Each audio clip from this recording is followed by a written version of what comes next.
Il voulait que je fasse la vaisselle, il voulait Ah oui. des choses. C'était un mariage vraiment. Là, c'est vraiment la mariée, elle était, je sais pas.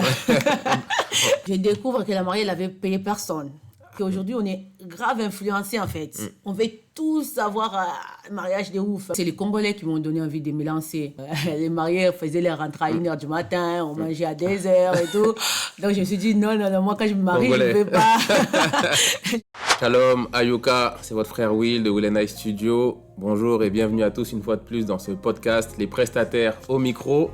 Alors aujourd'hui, on va recevoir une invitée, toujours dans le milieu du mariage, qui est wedding planner, mais aussi designer, qui est Gloire. Bienvenue Gloire dans le podcast, comment tu vas ?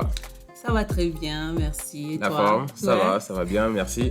Alors, je suis heureux de te recevoir dans cette émission, dans ce podcast. On va parler mariage, on va parler bonnes pratiques et pour le coup, wedding planner. Tu vas nous dire qu'est-ce que c'est qu'une wedding planner, tu vas nous dire comment ça fonctionne, pourquoi prendre une wedding planner.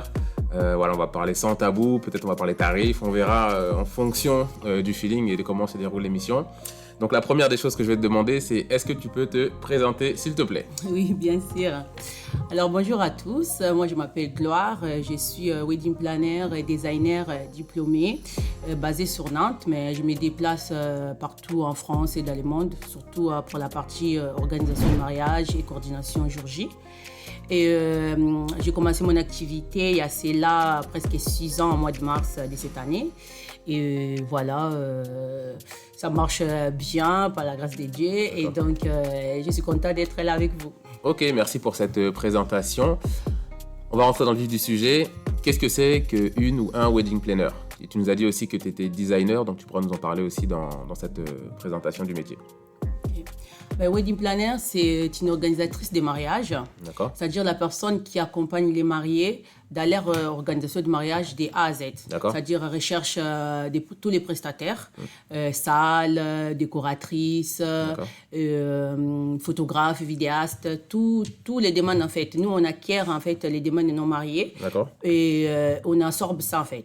L'objectif d'avoir un wedding planner, c'est vraiment justement d'aider les mariés à bien organiser leur mariage. D'accord. Souvent, les gens pensent qu'en prenant un wedding planner, ils vont pas avoir quelque chose à dire sur leur mariage. Okay. Et ça va pas être personnel. C'est la wedding planner qui va tout décider, alors que c'est totalement le contraire.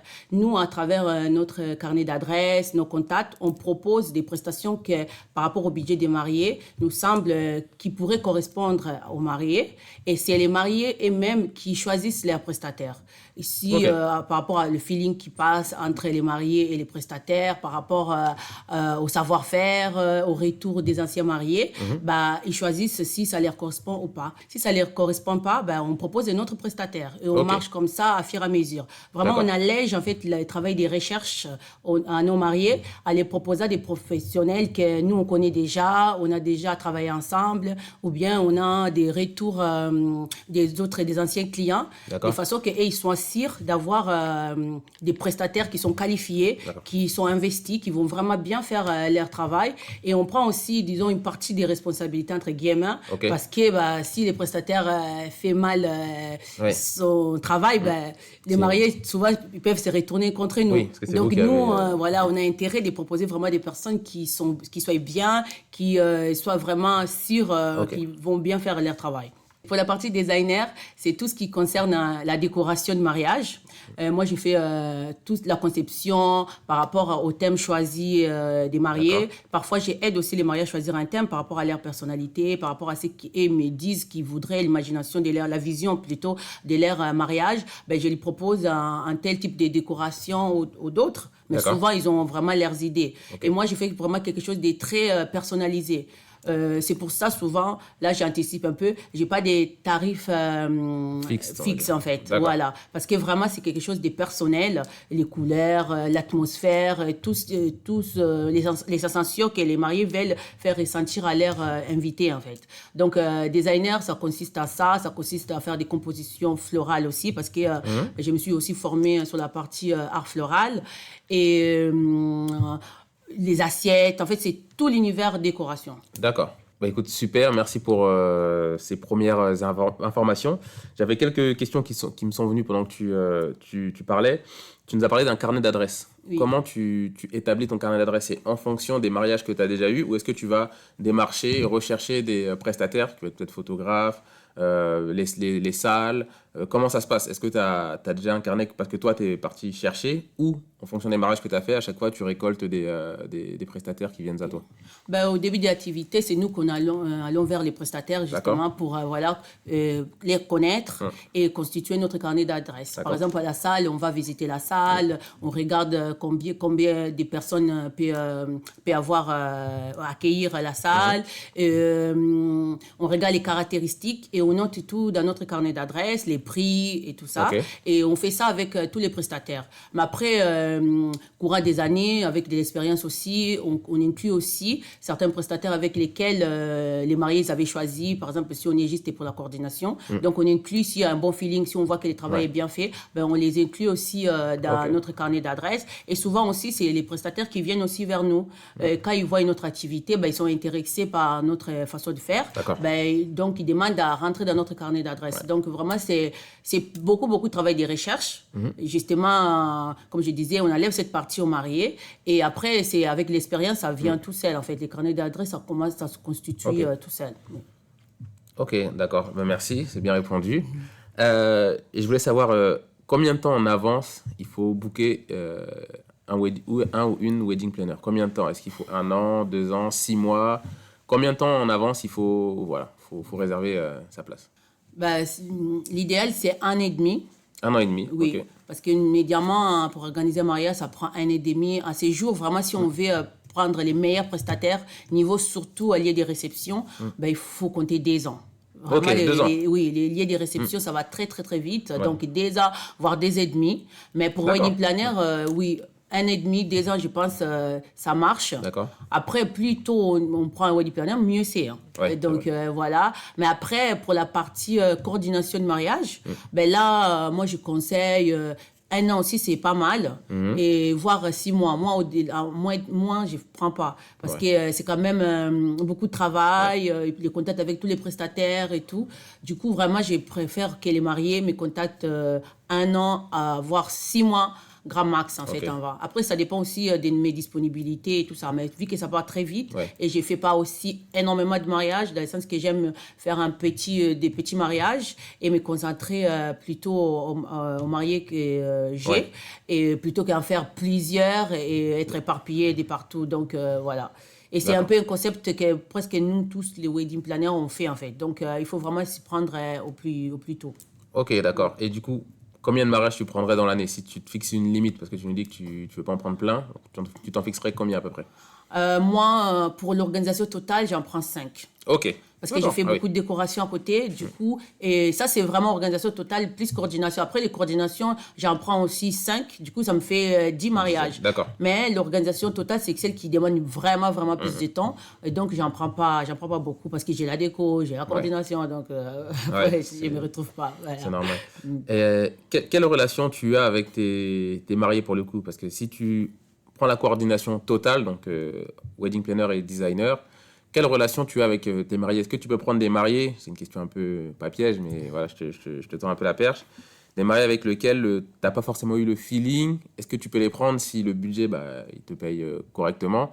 Comment ça se passe? Est-ce que toi, ça t'est déjà arrivé de refuser des mariés parce que ça ne l'a pas fait niveau feeling avant? Comment tu fonctionnes dans ce sens-là? Oui, en fait, à mes débuts, comme tout le monde, je pense, on a tenté de prendre un peu tout le monde. Et moi, ça m'est arrivé de prendre quelqu'un que vraiment, ça se passait bien au début. D'accord. Et après, on a eu des petites différences par la suite. Du coup, ce que je fais aujourd'hui, même avant d'établir un devis, j'ai un contact avec les mariés. Pour moi, les feelings, c'est très important parce qu'on va passer 1 an, 1 an et demi, voire 2 ans à travailler ensemble. Et donc, il faut qu'il y ait déjà de la confiance, il faut qu'il y ait de la compréhension entre nous, qu'ils acceptent ma façon de travailler, que moi, j'accepte aussi leur façon de voir les choses, leur vision de mariage. Et c'est par rapport vraiment à ça que j'ai choisi mes mariés. Oui, ça m'arrive de refuser des mariés parce que je les sens trop compliqués ou bien je les sens qui, avec moi, avec ma façon de marcher, ça ne va pas marcher. Du coup, dans ces cas, je suis désolée, mais je ne peux pas. Ok, d'accord. Écoute, merci pour ces précisions sur le métier de wedding planner. On va rentrer plus dans le détail du coup. Selon toi, avec ton œil d'experte, quel est le bon budget pour un mariage? Ou plutôt, quelle est la bonne répartition de son budget pour son mariage? Est-ce qu'il faut mettre plus d'argent peut-être dans la salle? Est-ce qu'il faut mettre plus d'argent dans sa tenue? Est-ce qu'il faut mettre plus d'argent, enfin voilà, je ne sais où. Selon toi qui a vraiment l'œil de l'experte, comment on répartit son budget pour que son mariage soit le plus optimal possible? Merci beaucoup pour la question. C'est très important, les questions budget, parce que vraiment, c'est là qui repose un peu toute l'organisation du mariage. Mais moi, je dirais qu'il n'y a pas un bon budget pour un mariage. D'accord. C'est-à-dire, les mariages, ça dépend de la vision. En fait, avec, par exemple, 5 000 euros, on peut très bien faire un mariage. D'accord. On prend une salle de la mairie, on fabrique notre décoration, et on prend un DJ qui vient de commencer. Vous voyez, donc, ça dépend vraiment de la vision de tout un chacun. Ok. Les règles que font souvent des mariés aujourd'hui, parce qu'il y a tellement de contenu sur les réseaux sociaux, D'accord. c'est de vouloir les mariages de tout le monde. Et du coup, ils se retrouvent qu'ils n'ont pas assez de budget pour avoir les mariages d'un tel ou d'un tel. D'accord. Donc vraiment, moi, côté budget, je conseille en fait de savoir c'est quoi notre vision et peut-être de travailler un peu plus pour arriver à avoir les budgets nécessaires. D'accord. Ou au lieu de se lancer comme ça.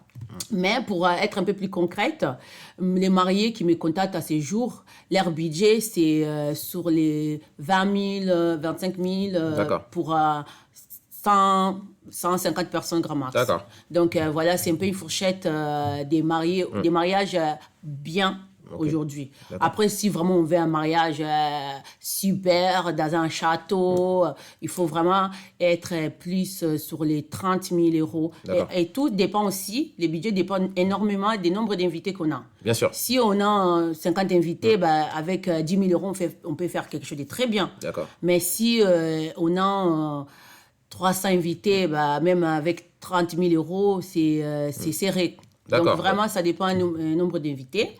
Et pour la répartition du budget, ça aussi, ça dépend de ce qu'on souhaite. Si on veut vraiment un bon mariage dans un joli lieu, là, on va investir un peu plus sur les lieux. D'accord. Si on veut prendre une salle classique, mais investir plus sur la décoration, faire quelque chose de waouh, là, on va investir plus sur la décoration. Mais moi, je déconseille fortement de rentrer dans le budget la robe de mariage. D'accord. Souvent, la robe de mariage, c'est à côté. Ok. Ça ne rentre pas dans le budget de mariage parce que souvent, c'est les parents qui offrent la robe à leurs enfants et tout ça. Et parce que c'est une partie qui n'est pas négligeable. Et là aussi, par rapport à la vision de la personne, ils peuvent vouloir des robes waouh. Ouais. Donc, voilà. Ok, très Je ne sais bien. pas si j'ai répondu à la Si, question. t'as bien répondu. T'as bien répondu. De toute façon, c'est ton métier. Et pour accompagner ce que tu dis, tu es là pour les guider. Tout Donc à toi, fait. tu prends le ressenti des personnes, tu apprends un peu à les connaître pour savoir, là, ok, c'est des clients qui veulent un peu, entre guillemets, c'est pas péjoratif, mais se montrer, avoir quelque chose de beau, donc tu vas les conseiller. Non, là, c'est des clients un peu plus discrets, ils veulent plus savoir que leurs invités soient à l'aise, donc c'est à toi vraiment qui va les orienter, c'est bien ça? Tout si j'ai à compris. fait. Oui. C'est moi qui les oriente. En fait, la première chose que je demande aussi aux mariés, c'est leur budget, justement. Forcément. Parce que par rapport à ces budgets-là et par rapport à la vision qu'ils ont de leur mariage, je les oriente justement en disant, investissez plus sur les lieux, on va investir plus sur les traiteurs. Donc, c'est vraiment personnel et ça dépend vraiment de ce qu'ils veulent. Et donc, c'est important, lorsqu'on organise un mariage, de savoir ce qu'on veut. Ce qu'on veut. Voilà. D'accord. Ok, je rebondis sur la question suivante. Tu nous as parlé d'un mariage unique. Il faut avoir un mariage unique, on est d'accord. Alors moi, je suis vidéaste de mariage, je fais pas mal de vidéos.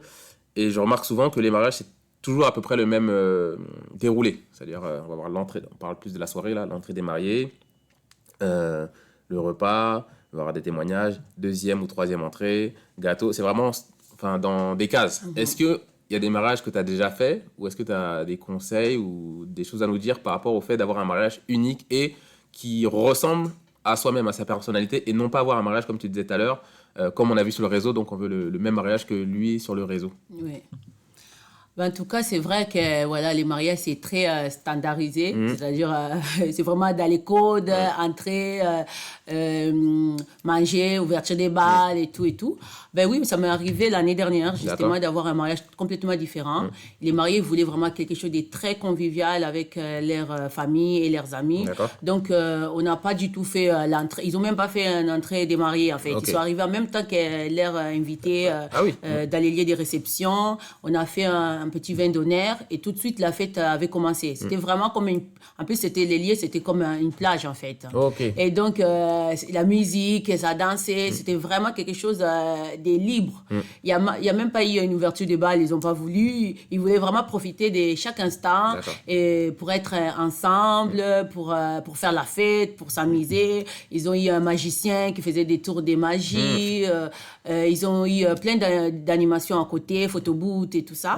Et donc, c'était vraiment quelque chose que moi, personnellement, ça m'a beaucoup plu parce que c'était unique et ça correspondait au couple.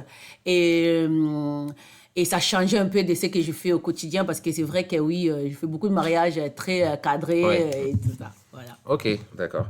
Donc oui, donc peut y avoir des mariages vraiment différents où on ne rentre pas dans les codes. Et toi, qu'est-ce que tu penses de ces mariages-là par rapport comme tu nous as parlé des mariés, chaque marié a un peu son identité. Toi, qu'est-ce que tu leur conseilles quand ils te disent, bah voilà, moi demain je vais me marier, je vais faire mon mariage, qu'est-ce qu'on fait? Quelles sont les étapes que tu leur donnes de faire? Si quelqu'un me contacte qui n'a rien commencé, c'est-à-dire il a réussi sa proposition de mariage et ils ont établi un budget et ils me contactent pour l'organisation de leur mariage, ben, la première chose que je pose, c'est quelle est votre vision par rapport au mariage? Si vous fermez les yeux, qu'est-ce que vous imaginez? Comment vous imaginez cette journée-là? Qu'est-ce que vous voudrez? Quel souvenir vous voudrez transmettre à vos invités? Donc, c'est vraiment ça, en fait. Et par rapport à leurs réponses, je les guide.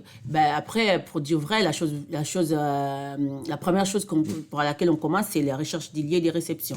Donc, moi, déjà, par rapport à leur budget, je dis, vous pourrez prétendre ça. Si, par exemple, ils n'ont pas d'idée, mais souvent, ils savent déjà, nous, on voudrait célébrer notre mariage dans un domaine, dans un château. Et du coup, j'ai dit, regardez, les fourchettes des prix des châteaux, c'est un peu comme ça. Donc, on peut c'est dans notre budget ou bien c'est pas dans notre budget, mais je peux vous proposer quelque chose d'aussi beau qui se rapproche plutôt du château, en fait. Donc, on marche comme ça. Après, la deuxième étape, souvent, c'est les traiteurs et ensuite, c'est la décoration et après, photographe, vidéaste. Vraiment, les lieux, décoration, traiteurs, c'est les trois choses qui partent plus vite, parce que ce sont les prestataires qui partent aussi les plus vite, en fait. Donc, voilà. Et moi, je suis curieux, c'est quoi le prix, on va dire en région nantaise, on est dans la région nantaise, c'est quoi les prix d'un château à peu près? Là aussi, ça varie des châteaux à château et ça varie aussi des services proposés, c'est-à-dire les châteaux, souvent, ils proposent l'installation de la décoration la veille, après le mariage, après les retours les lendemains. Et du coup, ça dépend aussi si on fait un mariage week-end ou bien en semaine. Pour les week-ends, on est aux alentours des 4 000 €, 3 500 voire. Mais pour cette année, vraiment, c'est plus les 4 000, 5 000. Et pour le week-end, on est plutôt sur les 8 000, 7 000. Mais avec 5 000 € aussi, on peut avoir certains châteaux. Mais ça dépend du nombre de personnes, justement. Ça dépend des services qu'ils proposent. Parce qu'il y en a qui proposent aussi des couchages avec, des chambres d'hôtel et tout. Et il y a des châteaux qui proposent aussi juste la location de l'espace vert pour les cérémonies religieuses. Et vraiment, c'est varié. Mais il faut vraiment, si on veut un château, il faut partir au minimum de 4 000 €. Ça, 4 000 € c'est pour juste la soirée? Non, en fait, les châteaux, ils ne donnent pas que la soirée, en fait. Les châteaux, ils donnent vraiment la journée. La journée, oui. Moi, en tout cas, j'ai jamais eu à travailler avec un château qui met à disposition la salle qui est pour la soirée. Et ils mettent vraiment toute la journée. Du coup, les mariés disposent de l'espace vert pour faire leur cérémonie ou bien faire le vin d'honneur. Et ensuite, l'intérieur de la salle pour la fête et tout. Ah, mais au final, personnellement, je trouve que ça va quand même. Quand tu vois des salles qui font 5 000 € juste pour la soirée, on peut arriver à partir de telle heure ou un peu la veille. Tout à fait. Franchement, pour moi, c'est un prix qui est très, très raisonnable.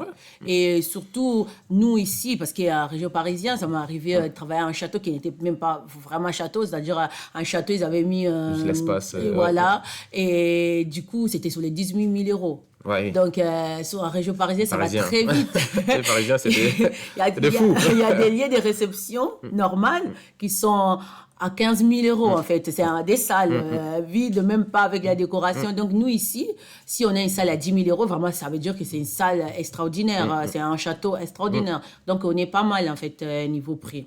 Bah, vous voyez, les Parisiens, venez vous marier à Nantes. Il y a des prestataires, il y a des wedding planners, il y a tout. Tout à fait, on vous Ok, attend. on vous attend ici. Ok. Prochaine question. Alors, question un peu plus personnelle, entre guillemets, c'est, tu m'as dit que tu étais d'origine congolaise, c'est ça?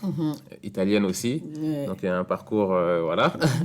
Est-ce que, en fonction de tes, on va dire, de tes origines, grosso modo africaines, tes clients, ils s'orientent plus comment? Tu as plus des Africains ou tu as vraiment un peu tous, un peu en termes de pourcentage? Comment c'est de ton côté? Oui, en tout cas, bah, c'est vrai que c'est les Congolais qui m'ont donné envie de me lancer. D'accord. Parce que souvent, quand j'allais dans nos fêtes, c'était un peu la catastrophe. Les mariés faisaient leur rentrée à 1h du matin, on mangeait à 2h et tout. Donc, je me suis dit, non, moi, quand je me marie, Congolais. je ne veux pas. Je veux pas une chose comme ça. C'était vraiment horrible, en fait. Et surtout que j'ai eu la même expérience dans ma famille. C'est-à-dire une cousine à moi, elle s'est mariée et elle a fait son entrée à minuit. Et donc, la salle, la salle finissait à 2h du matin. Donc, la pauvre, elle n'a même pas eu le temps de couper son gâteau, en fait. Ah oui, Donc, ok. pendant que les gâteaux arrivaient, les messieurs de la salle, les contrôleurs de la salle, il est venu pour carrément nous chasser. Donc, Wow. j'ai vu, en fait, sa frustration, sa tristesse et tout. Donc, je me suis dit, moi, je ne vais pas vivre ça. Et ça m'a vraiment donné la motivation de me dire, voilà, je vais me lancer pour les aider et tout ça. Par contre, une fois dans le marché, ben, je me suis positionnée différemment, en fait. D'accord. Donc, j'ai vraiment pas de la clientèle congolaise, surtout au niveau de la coordination, de l'organisation de mariage. D'accord. Mes clients sont souvent européens ou mixtes. D'accord. 99% de mes mariages, ce sont des mariages mixtes. Ok. Et donc, c'est franco-algérien, franco-malien. C'est D'accord. vraiment un mix. Mais des Congolais, non, je fais beaucoup de décorations pour les Congolais, D'accord. mais je ne fais pas d'organisation avec eux. Ok, Oui. d'accord. Ok, donc si je comprends bien, ce sont les Congolais qui t'ont donné envie de faire ce métier pour toi, pas reproduire entre guillemets les erreurs le jour de ton mariage à toi, mais aussi te lancer dans l'entrepreneuriat. Mais au final, ce que je comprends, c'est que tu fais pas beaucoup de mariages de cette communauté-là. Pourquoi? Comment ça se fait? Bah, je les aime beaucoup, hein, c'est ma communauté. Mais en fait, quand on commence l'entrepreneuriat, on choisit notre cible, en fait. On choisit notre positionnement. Et au final, dans la vie, dans les expériences que j'avais eues comme invitée, et malgré que voilà, ça m'avait poussé à faire ça, ben, c'était tout simplement une cible avec laquelle ben, je ne souhaitais pas forcément me D'accord, développer ok. dans ça, en fait. Je voulais plus une cible européenne parce qu'ayant grandi en Europe, c'est ce qui me correspond le plus, t'ouvrir, en fait. Voilà, donc c'est pour ça. Et en plus, bon, ils ne me contactent pas vraiment non plus pour l'organisation de leur mariage. Je pense que c'est un concept d'organisation de mariage par les Congolais, surtout dans la région nantaise. C'est pas très, très développé. D'accord. À Paris, ça m'est arrivé de coordonner un mariage congolais. On était deux. Et c'est grave développé, en fait. D'accord. Moi-même, quand je me suis mariée, j'ai pris un wedding planner qui venait de Paris. D'accord. Mais ici, à Nantes, Congolais qui font ça, il n'y en a pas. Et donc, les Congolais en soi, ils n'ont pas vraiment dans leurs mœurs, en fait, D'accord. cette conception d'organisatrice de mariage. Voilà. Ok, très bien. Je rebondis sur ce que tu viens de dire, c'est que quand tu t'es marié, toi-même, tu as fait appel à un wedding planner. C'est-à-dire que même en tant que wedding planner, tu comprends l'importance d'avoir une personne dédiée à ce travail-là. Tout à fait. Et la question qui va suivre, c'est pourquoi une wedding planner? C'est-à-dire qu'il y a des gens, ils peuvent se dire, bah, moi j'ai le tonton qui gère un peu, il peut parler aux gens, mettre là. Pourquoi je vais appeler une wedding planner en fait? Je vais gaspiller d'argent, je fais exprès, hein, je vais gaspiller de l'argent. Pourquoi je vais appeler une wedding planner alors que j'ai un tonton, j'ai la tante qui est un peu voilà, vivante, elle va gérer, elle a toujours géré dans la famille, donc pourquoi je vais faire appel à une wedding planner plutôt qu'à la famille? Oui, c'est complètement légitime. En plus, c'est la question qui me revient souvent, en Ok. fait. Qu'est-ce que vous faites concrètement? Qu'est-ce qui changerait, en fait, de ma cousine ou bien de ma tante qui sait bien prendre soin des fêtes, C'est qui a ça. toujours été là et tout?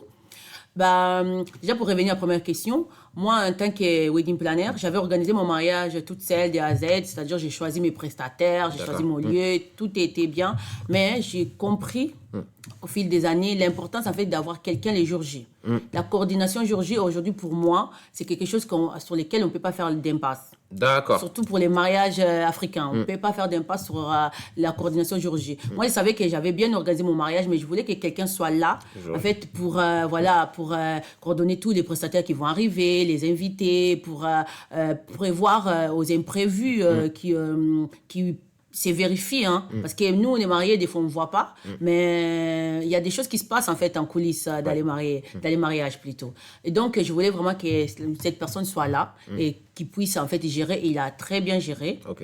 Et pour répondre à la question de l'attente, en fait, l'attente, elle peut bien gérer, entre guillemets, mais il n'a pas d'expérience, en fait. C'est au niveau professionnel, en fait. Parce que nous, on voit gérer la gestion, peut-être, c'est faites comme ça, faites ceci, faites ceci. En fait, c'est pas du tout ça, les devoirs du wedding planner. En fait, les devoirs du wedding planner, c'est on regarde, en fait, l'environnement déjà. Comment est-ce que les invités vont faire les rentrées, ils vont rentrer par où, comment ils vont s'installer, les mariés, à quelle heure on va couper les gâteaux, de façon à permettre que les gens puissent faire la fête par la suite et tout, qu'on ne soit pas serré. Et on veille surtout aux imprévus qui se passent derrière, en fait. Okay. Vraiment, c'est la chose fondamentale. Il faut prendre un professionnel, c'est très important. Et aussi pour vous-même, en fait, parce que l'attente, c'est aussi des souvenirs pour elle. Est-ce qu'elle ne mérite pas, en fait, de profiter de votre fête au lieu d'être là, à courir partout, à gérer toutes les choses? Vous voyez, il y a plus de satisfaction, en fait. Il y a beaucoup de personnes qui font les mariages, il y a même pas ils n'ont même pas des photos avec les parents, parce que les parents, ils étaient en train de faire la cuisine, ils étaient à gauche, ils étaient à droite. Donc, c'est frustrant, parce qu'un jour passe, mais on n'a que les souvenirs qui nous restent. Donc, si on n'a même pas les photos avec nos parents, avec nos chers, parce qu'ils étaient là à s'occuper de notre mariage, c'est dommage, en fait. En tout cas, je trouve, comme prestataire et comme ancienne mariée, je trouve que c'est important, en fait. Ok. D'accord. Ah non, mais c'est très intéressant ce que tu dis. Et big up aussi aux photographes que nous sommes, parce qu'elle a dit c'est important d'avoir les souvenirs. Donc, pensez aussi à ça. D'accord, très bien. Merci pour ça. J'aimerais te poser maintenant cette question-là. Est-ce que tu as des bons souvenirs, on va dire plutôt une mauvaise expérience et une bonne expérience dans le milieu du mariage? En fait, une mauvaise expérience, j'en ai à mes débuts. En fait, moi, je me suis lancée en 2018 et tout de suite après, j'ai eu un marié qui devait se marier en 2019. D'accord. C'était en août 2019. Et du coup, avec cette mariée, franchement, c'était trop bien passé. Toute la période de l'organisation de mariage. Et moi, je ne sais pas si j'avais dit avant, j'ai créé toujours un feeling avec mes mariés. En fait. Pour moi, c'est primordial en fait, d'avoir une bonne attente, de se comprendre. Et donc, je suis quelqu'un de très présente dans la vie de tous les jours. Du coup, quand je commence aussi le travail, je donne un peu de ma personne. Et elle aussi, comme mariée, elle donnait vraiment de sa personne et tout ça. Et on s'entendait super bien. Mais malheureusement, déjà dans la semaine du mariage, on fait toujours un planning jour J pour la coordination du mariage parce que c'est important d'avoir un programme, de savoir telle chose on fait à cette heure, telle chose on fait à cette heure, malgré que voilà, on ne va pas faire à la minute près. Mais c'est pour avoir vraiment une vision, pour avoir vraiment un programme en fait. C'est ça l'intérêt aussi d'avoir un wedding planner et tout. Et du coup, les jours qu'on devait faire cette rétro-planning qu'on appelle, elle est venue avec sa témoin et du coup déjà la témoin a commencé à dire pourquoi il faut faire ça, mais pourquoi. Bon, je n'ai pas vraiment calculé parce que moi, la chose qui m'importait, c'était vraiment ma mariée. Donc voilà, on a fait.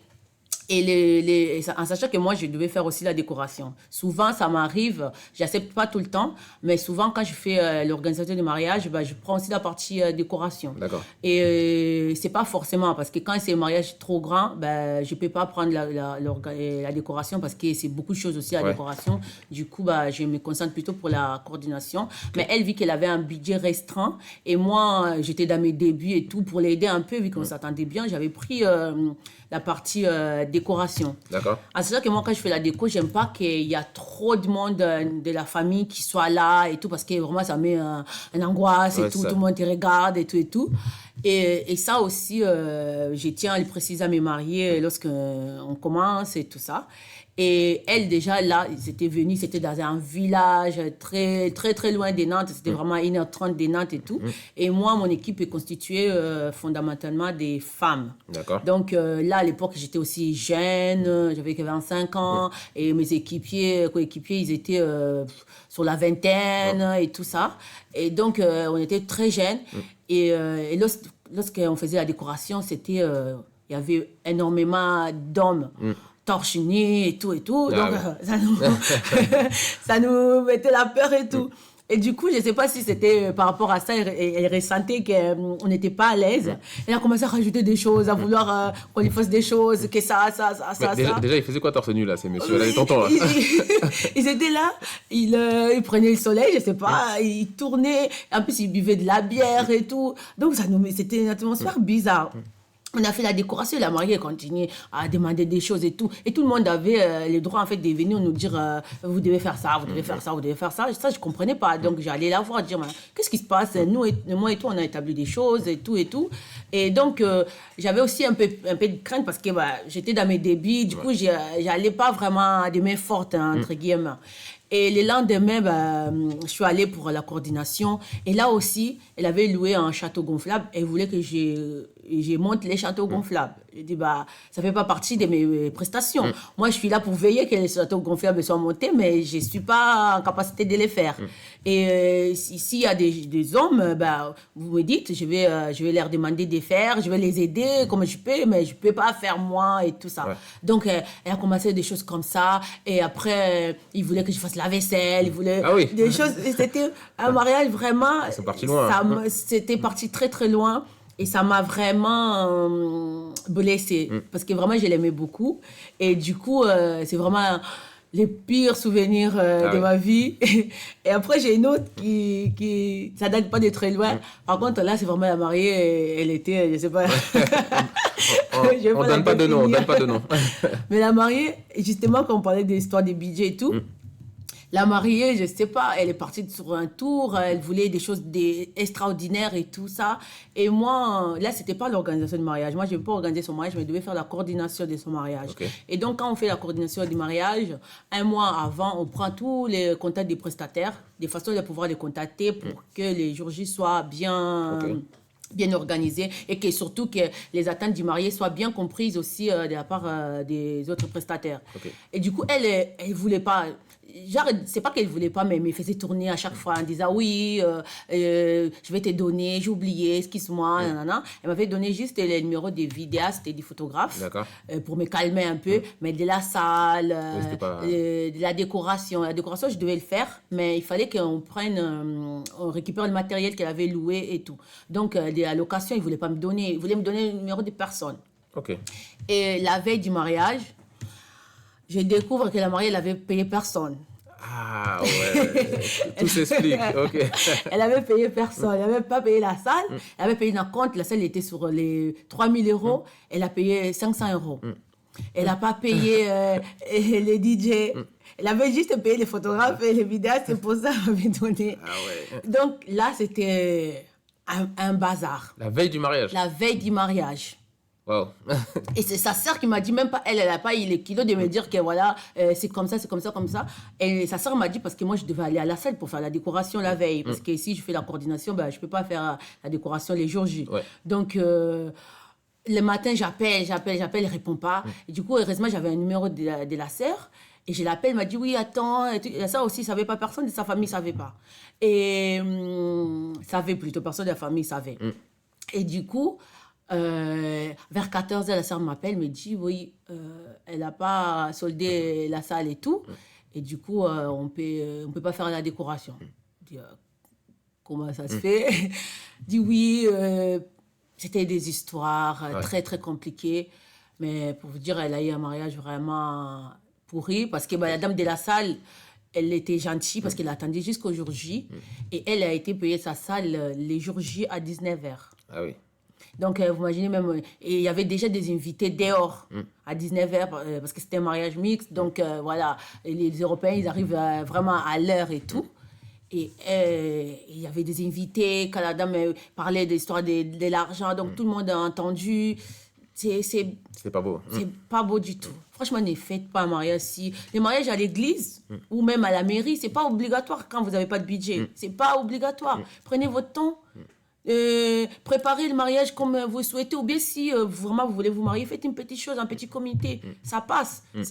L'essentiel, quelle est l'importance pour vous? Est-ce que c'est le fait de se marier ou bien d'avoir la fête? Si vous voulez la fête, prenez le temps, économisez et après vous vous mariez bien. Si vous voulez le mariage, faites un petit comité et après vous pourrez le faire. Moi-même là que je suis, je m'étais mariée en 2016 à la mairie et on était 8 personnes. Ok. J'ai fait vraiment une petite chose. On est parti au restaurant, on a fait un petit restaurant à nos invités et 14h30, on avait fini. C'était vraiment quelque chose parce que nous voulions juste nous marier. Et après, des années après, en 2023, là, j'ai fait mon grand mariage en fait. Ah oui, vous voyez, donc oui, c'est en août 2023. Félicitations. Merci.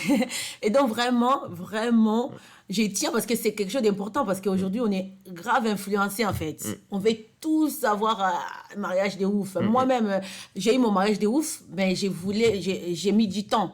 J'ai mis 2 ans à l'organiser. D'accord. Et de 2016 à 2023, il y a un écart en fait. Ouais. Donc vraiment... Prenez votre temps, économisez, ou bien faites des sacrifices, je ne sais pas. Mais ne vous mariez pas juste pour vous marier et vous trouver dans des situations comme ça. C'est vraiment, c'est honteux, c'est désolant. Je ne sais pas quel souvenir elle aura de sa journée, en fait. Donc, moi, j'étais là quand même. Hein. J'étais là, j'ai fait l'effort d'être là. Malgré que moi-même, je ne l'ai pas payé. Mais j'étais tellement mal pour elle. Que j'ai pas réussi en fait à la laisser comme ça, dire voilà. Et ça c'est mon côté un peu que je travaille parce que dans l'entrepreneuriat c'est pas aussi trop bien, voilà. Mais tellement sa sœur elle était au bout de sa vie, moi-même aussi, donc on l'a aidée pour qu'elle ait un minimum. Mais tout était mal, même les traiteurs n'étaient pas payés, tout le monde. C'est ça, je pense que c'est l'effet de, comme tu disais au début, de vouloir un mariage grandiose comme on voit sur les réseaux, sauf qu'on ne voit pas l'envers du décor. Dans ces mariages-là aussi, il y a eu des... Dans un mariage, il n'y aura jamais rien qui sera, tu me diras, c'est ça, qui sera 100% bien. Il y aura toujours quelque chose qui ne va pas coïncider. C'est pour ça qu'il ne faut pas se stresser en disant, non, on a organisé son mariage, on a wedding planner dans l'idéal, mais on ne peut pas compter que tout soit bien, mais il faut organiser un mariage, comme tu disais, à son image. Il ne faut pas organiser un mariage par rapport à ce qu'on a vu, parce qu'on ne connaît pas l'envers du décor, on ne connaît pas les budgets, on ne connaît pas les difficultés, enfin, on ne sait pas. Donc vraiment, organiser un mariage qui nous ressemble. Et du coup, une bonne expérience, parce que là, tu nous as dit 2 mauvaises, j'espère que tu en as des bonnes quand même. Oui, après, j'ai très bonnes. En fait, tous les restes, vraiment, c'est des très bonnes expériences. Par exemple, les mariages que je vous ai racontés avant, des mariés qui voulaient quelque chose de convivial et tout, ils ont été hyper contents. Là, c'était vraiment une organisation de A à Z. J'ai eu des mariés qui étaient... au top du top. Okay. Vraiment, c'était des gens qui écoutaient tous mes conseils que j'ai prenés. Et ils ont mis en pratique tout. Ils n'étaient pas compliqués. Ils étaient simples, en fait. Okay. C'était simple, ils étaient sincères. Parce que des fois, on prend un wedding planner, mais on les cache des choses et tout. Machin. On a fait une telle chose avec un tel prestataire, on cache et tout ça. Mais ils étaient vraiment sincères. Et moi, j'ai vraiment très bien vécu leur mariage. Et ils m'ont vraiment remercié, ils étaient émus. Ça m'a vraiment très touchée. On garde une très bonne relation. Et voilà, je garde une bonne relation avec tous mes mariés. Hein. Mais ça, vraiment, c'était quelque chose c'était mon coup de cœur, en fait. Et c'était l'année dernière, ces mariages. D'accord. Voilà. Bah écoute, très bien. Merci pour ces très belles réponses. Je pense qu'on touche à notre fin par rapport à ce podcast. Est-ce que tu as un mot de la fin? Je pense que tu l'as un peu dit, mais est-ce que tu auras un mot de la fin à dire aux mariés? Tu peux t'adresser directement aux mariés à la caméra si tu veux, et on clôturera sur ça. Un mot de la fin, je ne sais pas trop si c'est un mot de la fin, mais voilà, je leur souhaite des très bonnes choses. Les mariages, c'est bien, c'est beau de se marier, mais prenez votre temps. Si vous avez la possibilité de faire un mariage à votre image, faites-le. Mais si vous n'avez pas, dites-vous que c'est jamais trop tard dans la vie. Hein. Il y a des gens qui se marient à 70 ans, il y a des gens qui se marient à 50 ans, il y en a qui se marient à 20 ans. Chacun son temps, en fait. Chacun son rythme.